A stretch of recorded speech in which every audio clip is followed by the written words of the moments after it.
28 years ago, a deadline was set for the Anacostia River to be fishable and swimmable. But needless to say, the river is neither. In fact, the Anacostia is considered one of the most polluted in the nation.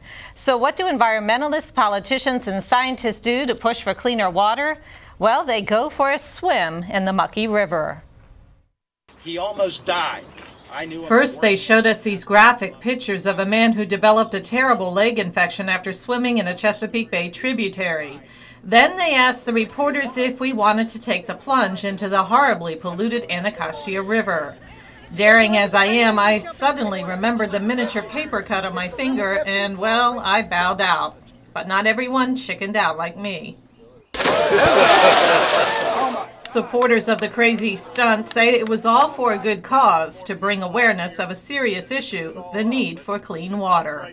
Whatever happens on the land ends up in the water. The life-giving rain that our ancient ancestors, the Incas, the Mayas, and people all over the world prayed for and chanted for, it even had rain gods, now poison these waters with excess sediment, the nutrients, phosphorus and nitrogen, and with an incredible array of over 100 toxic chemicals every time it rains, even banned pesticides, I'm told, like chlordane, and also heavy metals, zinc, lead, cadmium, any of which were in your neighbor's backyard, you'd be filing protests with the health department. I got up this morning and I put on my sunscreen and I put on my bathing suit and I put on my sunglasses and I got out the beach towel and my dog looked at me and said, "We're going swimming, aren't we?"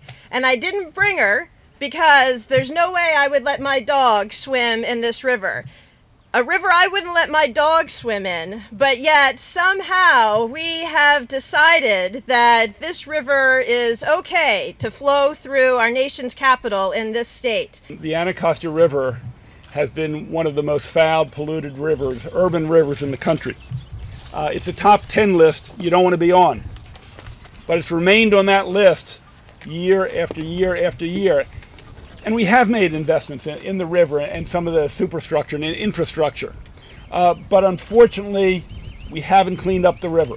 And while most of us were just scratching our heads at the Riverdale Park mayor who took the plunge in his business suit, others, such as the Patuxent Riverkeeper Fred Tutman, jokingly says he'll be receiving hazardous pay for today's work.